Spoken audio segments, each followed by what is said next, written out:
pagi, salam sejahtera bagi kita semua. Kisaran bacaan kita masih di kisaran imamat. Masih bicara tentang aturan dalam para imam, kepada para imam pada waktu itu. Dan aturan itu berangsur-angsur sekarang mengarah kepada imam dan jemaah.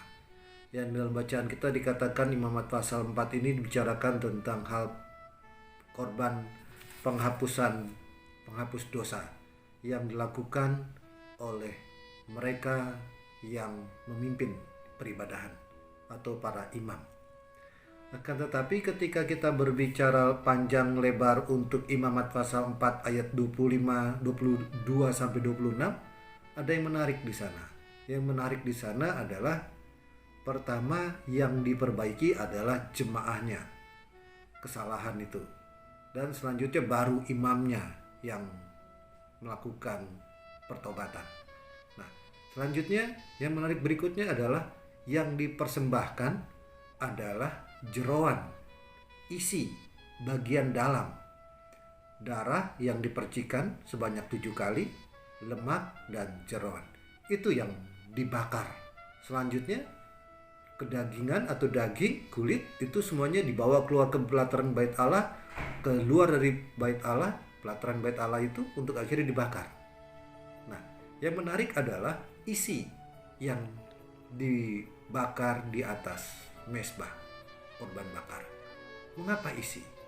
Ya, saya melihat itu dengan konteks perjanjian baru, yaitu kitab Lukas pasal 11 ayat 34 yang berbunyi begini. Matamu adalah pelita tubuhmu. Jika matamu baik, teranglah seluruh tubuhmu. Tapi jika matamu jahat, gelaplah tubuhmu. Dari mata. Sama seperti pandangan orang ketika mereka jatuh cinta. Dari mata turun ke hati. Selanjutnya adalah apa? Hati yang berbicara. Kedagingan itu hanya bagian luar daripada tubuh. Dan selanjutnya, Roma pasal 8 ayat 13. Sebab jika kamu hidup menurut daging, kamu akan mati. Tetapi jika oleh roh kamu mematikan perbuatan-perbuatan tubuhmu, kamu akan hidup. Lihat, perbuatan-perbuatan tubuhmu yang dikendalikan di dalam tubuhmu, di dalam dirimu. Dan oleh karena itu, kesalahan yang paling utama ketika kita melakukan pelanggaran atau dosa dalam konteks perjanjian lama adalah diawali dari apa yang kau lihat dan apa yang kau rasa di dalam dirimu, dan selanjutnya tubuhmu ini atau kedagingan ini ternyata yang melakukannya. Jadi kalau ditanya dalam porsi besar atau kecilnya, maka yang paling besar adalah dalam tubuh. Dan oleh karena itu, itulah yang dibakar. Itulah yang dibakar hingga habis. Dan selanjutnya tubuh yang fana ini dibawa keluar, dan di sanalah di luar pelataran bait Allah itu, itulah yang diberikan untuk dibakar juga, akan tapi berbeda tempat. Saudara-saudara yang kasih Tuhan kita Yesus Kristus, ketika membaca dan merenungkan firman Tuhan, artinya kita harus menjaga hati kita.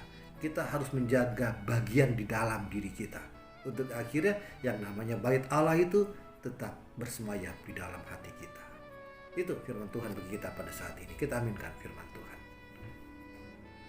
Kita telah membaca dan merenungkan firman Tuhan, dan setelah itu mari kita satu di dalam doa untuk dapat memperoleh kekuatan melakukan aktivitas kita di sepanjang hari ini. Kita satu dalam doa, kita berdoa. Bapa kami bertakhta dalam kerajaan surga, kami bersyukur masih bisa membaca dan merenungkan firman-Mu dalam bentuk keberjemaatan di dalam rumah kami masing-masing, di tengah-tengah situasi dan kondisi yang tidak memungkinkan kami untuk melakukan rutinitas keseharian kami di luar. Tapi kami akan percaya Tuhan Yesus akan menyertai hidup kami. Tuhan Yesus akan menjagai hidup kami. Sama seperti ketika Tuhan Yesus menjaga kemurnian atau kesucian dalam hal keberimanan daripada orang-orang Israel, di mana para imam pada waktu itu pun dapat perhatian, di mana mereka tidak boleh sedikit pun melakukan pelanggaran. Dan oleh karena itu, dari imam ke jemaat kepadamu sebagai persembahan yang hidup. Dan oleh karena itu kami mohon padamu, kau mampukan kami untuk dapat menjadi pelaku-pelaku firman-Mu di sepanjang hari ini. Berkati, berikan kami kekuatan dan kesehatan ya Bapa, anak-anak kami, para orang tua kami, khususnya jemaat-Mu yang saat ini tengah membaca dan merenungkan firman, untuk akhirnya kami dapat terhindar dari sakit penyakit, khususnya bahaya daripada COVID-19 ini. Inilah doa kami. Ampuni segala dosa dan pelanggaran kami ya Bapa, agar kami layak bawa doa ini. Dalam Yesus Kristus Tuhan dan Juru Selamat kami hidup, kami bawa doa ini. Amin.